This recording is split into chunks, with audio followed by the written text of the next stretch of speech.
ಬಿರಂಡೋ ಸ್ವಾಮಿ ಭಜನೆ ಮಾಡಲು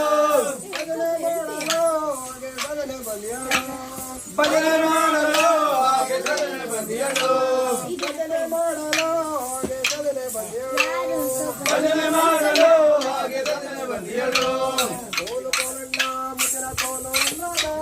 ಕೋಲು ಕೋಲಣ್ಣ ಮುದಿನ ಕೋಲು ರಂಗದ ಕೋಲು ದಿನದ ಲಕ್ಷ್ಮೀನಾರಾಯಣ ಪಾರಿಜಾತದ ಹೂವ ತಂದು ಮುಡಿಸಿದೆ ಪಾರಿಜಾತದ ಹೂವ ತಂದು ಮುಡಿಸಿದೆ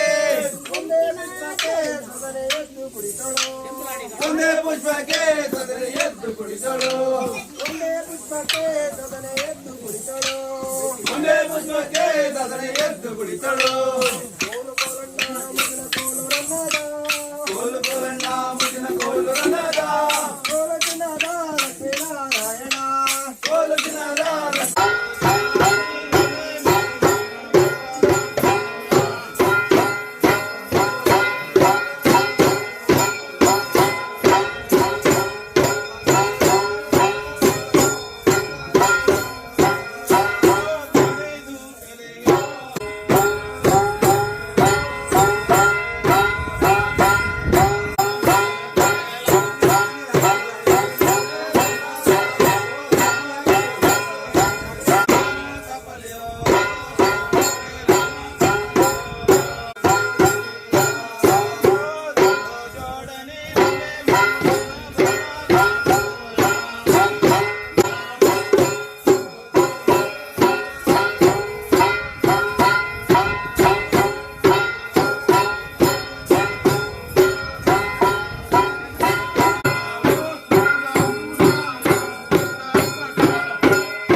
ಬಂದು ನೆಲೆಸಿದ ನಮ್ಮ ಕೃಷ್ಣ ಜಗಮುಖ್ಯ ಮುನಿರಾಯ ಕೊಲಿದಾನು ರನ್ನದ ಕೋಲು ಕೋಲನಿರೇ ರನ್ನದ ಕೋಲು ಕೋಲನಿರೇ ಹೆಗಲೇರಿ ಬಂದು ನೆಲೆಸಿದ ನಮ್ಮ ಕೃಷ್ಣ ಜಗಮುಖ್ಯ ಮುನಿರಾಯ ಕೊಲಿದಾನು ರನ್ನದ ಕೋಲು ಕೋಲನಿರೇ ರನ್ನದ ಕೋಲು ಕೋಲನಿರೇ ಕೃಷ್ಣ ಉಡುಪಿಗೆ ಬಂದು ನೆಲೆಸಿದ ರನ್ನದ ಕೋಲು ಕೋಲನಿರೇ ರನ್ನದ ಕೋಲು ಕೋಲನಿರೇ ಜಗಮುಖ್ಯ ಮುನಿರಾಯ ಕೊಲಿದಾನು ನಮ್ಮ ಕೃಷ್ಣ ಉಡುಪಿಗೆ ಬಂದು ನೆಲೆಸಿದ ರನ್ನದ ಕೋಲು ಕೋಲನಿರೇ ರನ್ನದ ಕೋಲು ಕೋಲನಿರೇ ಕೋಲು ಚಿನ್ನದ ಕೋಲು ಕೋಲು ಮುತ್ತಿನ ಕೋಲು ಕೋಲು ಶ್ರೀ ಹರಿಯೇ ಬೆಳಗೊಂಬೆ ರನ್ನದ ಕೋಲು ಕೋಲನಿರೇ ದೇವಾದಿ ಪುತ್ರನಾಗಿ ಮಾವ ಕಂಸನ ಕೊಂದು ಶೂರನಾಗಿ ಮೆರೆದ ಭಕ್ತರಿಗೆ ರನ್ನದ ಕೋಲು ಕೋಲನಿರೇ ರನ್ನದ ಕೋಲು ಕೋಲನಿರೇ ಕೊಂದು ಶೂರನಾಗಿ ಮೇರೆದ ಭಕ್ತರಿಗೆ ಅನ್ನದ ಕೋಲು ಕೋಲನಿವೆ ಅನ್ನದ ಕೋಲು ಕೋಲನಿವೆ ಚೋರ ಸಮಾನ ಸಂಸೋರವ ಮಾಡಲು ಪ್ರಿಯಾದೆಳಲು ಹೊತ್ತ ಕೂರ್ಮನಿಗೆ ಅನ್ನದ ಕೋಲು ಕೋಲನಿವೆ ಅನ್ನದ ಕೋಲು ಕೋಲನಿವೆ ಊರ ಗೌಡನ ಮಗಳು ನೀರಿಗೆ ಹೋಗುವಾಗ ಅಲ್ಲೊಬ್ಬ ಜಾಣ ಕಂಡಾನು ರನ್ನದ ಕೋಲು ಕೋಲನಿವೆ ರನ್ನದ ಕೋಲು ಕೋಲನಿವೆ ಊರ ಗೌಡನ ಮಗಳು ನೀರಿಗೆ ಹೋಗುವಾಗ ಅಲ್ಲೊಬ್ಬ ಜಾಣ ಕಂಡಾನು ರನ್ನದ ಕೋಲು ಕೋಲನಿವೆ ರನ್ನದ ಕೋಲು ಕೋಲನಿವೆ ಕೋಲು ಮುತ್ತಿನ ಕೋಲು ಕೋಲು ಚಿನ್ನದ ಕೋಲು ಕೋಲು ಶ್ರೀ ಹರಿಯೇ ಬೆಳಗೊಂಬೆ ರನ್ನದ ಕೋಲು ಕೋಲನಿವೆ ರನ್ನದ ಕೋಲು ಕೋಲನಿವೆ ಮತ್ತೆ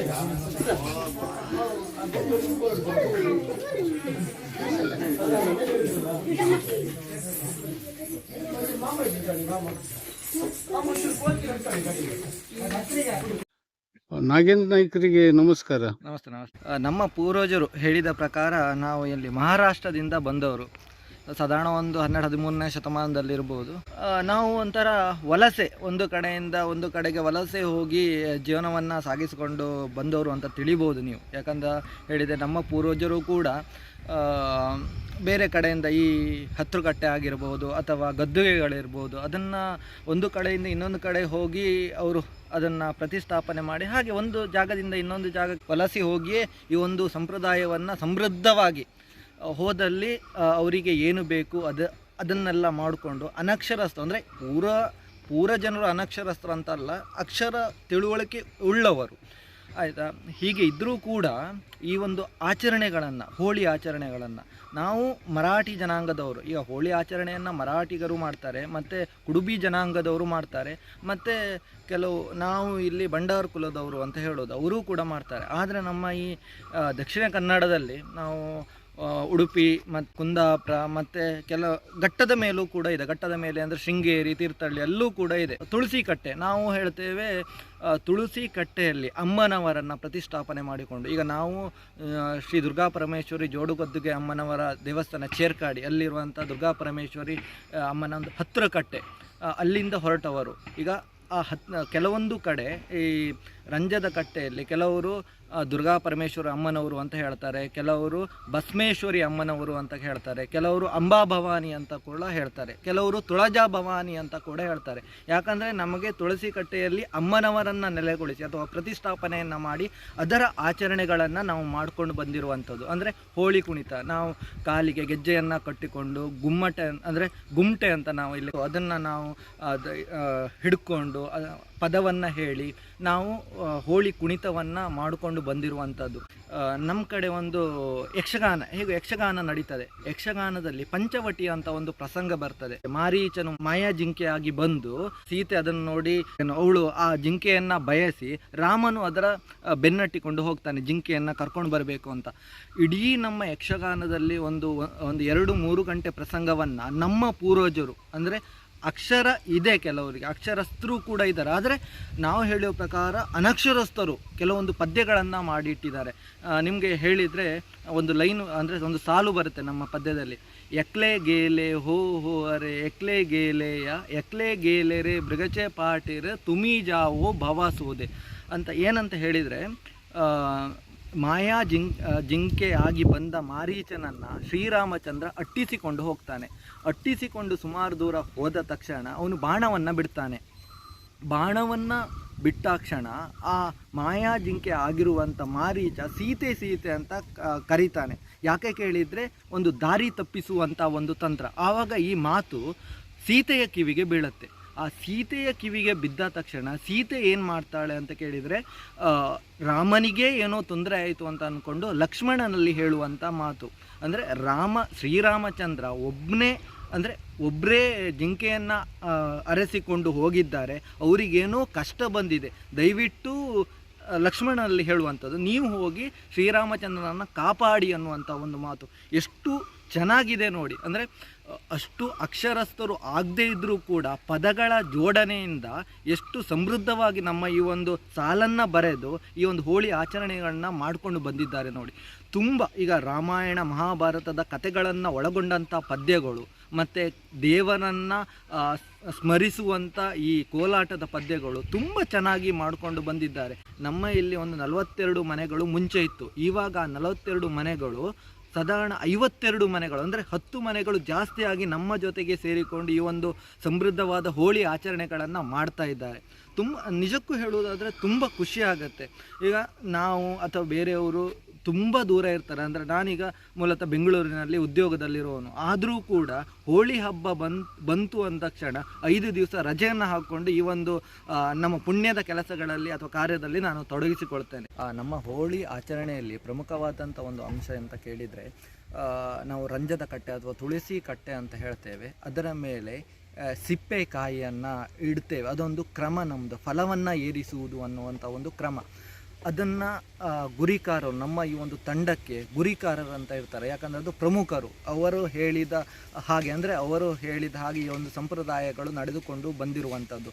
ಸೊ ಆ ಗುರಿಕಾರರನ್ನು ನಮ್ಮ ಇಲ್ಲಿ ನಾವು ಏನು ಹೊರಟಿದ್ದೇವೆ ತಂಡದಲ್ಲಿ, ಗುರಿಕಾರರು ಮತ್ತು ಅವರ ಸಮ್ಮುಖದಲ್ಲಿ ಪ್ರಮುಖರು ಎಲ್ಲ ಒಟ್ಟಾಗಿ ಸೇರಿಕೊಂಡು ದಶಮಿಯ ಮುಹೂರ್ತದಲ್ಲಿ ನಾವು ಕಾಯಿಯನ್ನು, ಫಲವನ್ನು, ಪೂಜೆಯನ್ನು, ಸಾಂಪ್ರದಾಯಿಕವಾಗಿ ಪೂಜೆಗಳನ್ನೆಲ್ಲ ಮಾಡಿಕೊಂಡು ಅದನ್ನು ತೆಗೆದುಕೊಂಡು ಹೋಗಿ ತುಳಸಿ ಕಟ್ಟೆಯ ಮೇಲೆ ಇಡ್ತೇವೆ. ಅದಕ್ಕೆ ಸುಮಾರು ನಾವು ಕ್ರಮಗಳನ್ನು ಅನುಸರಿಸುತ್ತೇವೆ. ಅದನ್ನು ಇಟ್ಟುಕೊಂಡು ಈಗ ದಶಮಿಯ ಮುಹೂರ್ತದಲ್ಲಿ ಇಟ್ಟು 5 ದಿನಗಳ ನಂತರ ಹುಣ್ಣಿಮೆಯ ಕಾಲಕ್ಕೆ ಅದನ್ನು ತೆಗೆಯುವುದು. ಅದನ್ನು ತೆಗೆದು ಮತ್ತು ಅದಕ್ಕೆ ಬೇರೆಲ್ಲ ಕ್ರಮಗಳೆಲ್ಲ ಇವೆ, ಅದನ್ನೆಲ್ಲ ಮಾಡ್ತೇವೆ. ಅದೊಂದು ಸಾಂಕೇತಿಕವಾಗಿ, ಅಂದರೆ ನಮ್ಮ ಹೋಳಿಯ ಒಂದು ಆಚರಣೆ ಪ್ರಾರಂಭ ಆಗಬೇಕಾದ್ರೆ ಮುಂಚೆ ಇದನ್ನೊಂದು ಮಾಡಲೇಬೇಕು.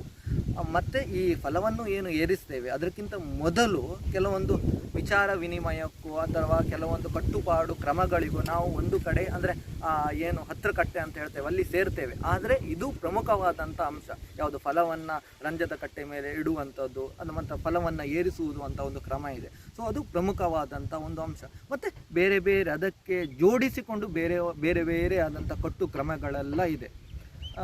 ಇದೆಲ್ಲ ಹಿಂದಿನವರು ಏನು ಮಾಡಿಕೊಟ್ಟಿದ್ದಾರೆ ಅದನ್ನು ಆ ಒಂದು ಕ್ರಮಗಳನ್ನು ನಾವು ಅನುಸರಿಸುವುದು ಅಷ್ಟೇ. ಯಾಕಂದರೆ ನಾವು ಇದರಲ್ಲಿ ಹೆಚ್ಚು ಬದಲಾವಣೆ ಮಾಡುವಂಥದ್ದು ಏನೂ ಇಲ್ಲ. ಯಾಕಂದರೆ ಅಷ್ಟು ಸಮೃದ್ಧವಾಗಿ ಬೆಳೆದುಕೊಂಡು ಬಂದಂಥ ನಮ್ಮದು ಇನ್ನೊಂದು ಪದ್ಧತಿ, ಇದನ್ನು ನಾವು ಉಳಿಸಿಕೊಂಡು ಬರ್ತಾ ಇದ್ದೇವೆ ಅಂತ ಹೇಳಲಿಕ್ಕೆ ನಮಗೆ ತುಂಬ ಖುಷಿಯಾಗತ್ತೆ.